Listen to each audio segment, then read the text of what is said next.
नमस्कार, मैं हूं आपके साथ सृष्टि श्रीवास्तव। एक तरफ जहां बीजेपी मोदी की लोकप्रियता बढ़ाने के लिए हर संभव कोशिश करती है, वहीं दूसरी तरफ राहुल गांधी है, जिनको कुछ करने की जरूरत नहीं। उनके अंदाज से जनता खुद ही उनकी तरफ खींची चली जाती है। यहां तक कि अब तो मोदी समर्थक कहे जाने वाले पत्रकार सुधीर चौधरी भी राहुल गांधी के ही फैन बन गए हैं। चलिए आपको भी बताते हैं पूरी खबर के बारे में।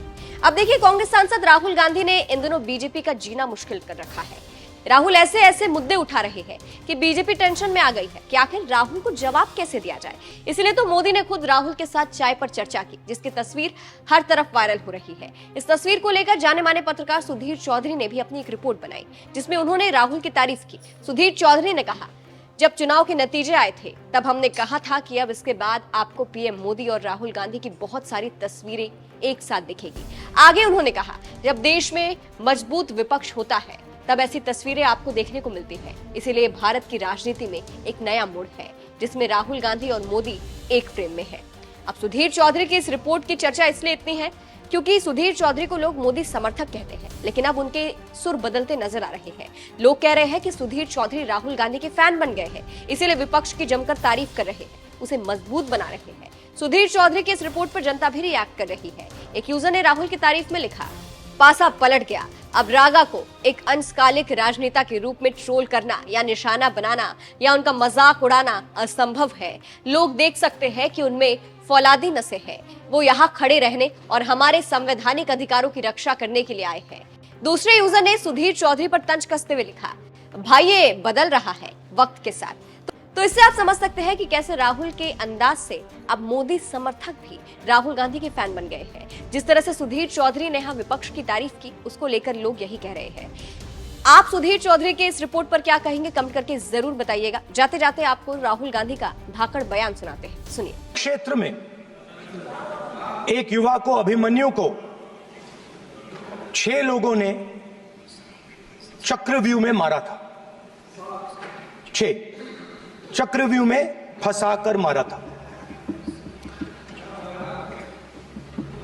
सर, चक्रव्यूह के अंदर डर होता है, हिंसा होती है, और अभिमन्यु को चक्रव्यूह में फंसाकर, ट्रैप कर 6 लोगों ने मारा। मैंने चक्रव्यूह के बारे में थोड़ी रिसर्च की और पता लगा कि चक्रव्यूह का एक दूसरा नाम होता है पद्मव्यूह, मतलब लोटस फॉर्मेशन। तो जो चक्रव्यूह होता है स्पीकर सर, वो लोटस के शेप में होता है, कमल के फूल के शेप में होता है। 21वीं सदी में सर एक नया चक्रव्यूह तैयार हुआ है स्पीकर सर, वो भी लोटस की शेप में है सर, और उसका चिन्ह प्रधानमंत्री जी अपनी छाती पर लगा के चलते हैं। सर, जो अभिमन्यु के साथ किया गया था, जो अभिमन्यु को चक्रव्यूह में फंसाया गया था, वही हिंदुस्तान के साथ किया गया है।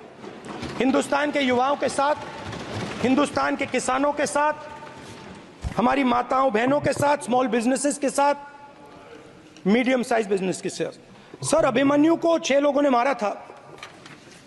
उनके नाम द्रोणाचार्य, कर्ण, कृपाचार्य, कृतवर्मा, अश्वत्थामा और शकुनी।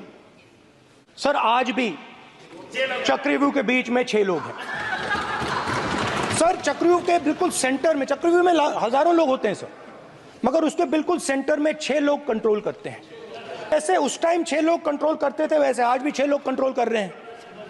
चक्रव्यूह को नरेंद्र मोदी जी, अमित शाह जी, मोहन भगवत जी, अजीत दोवल जी, अंबानी और अदानी जी कंट्रोल कर रहे हैं।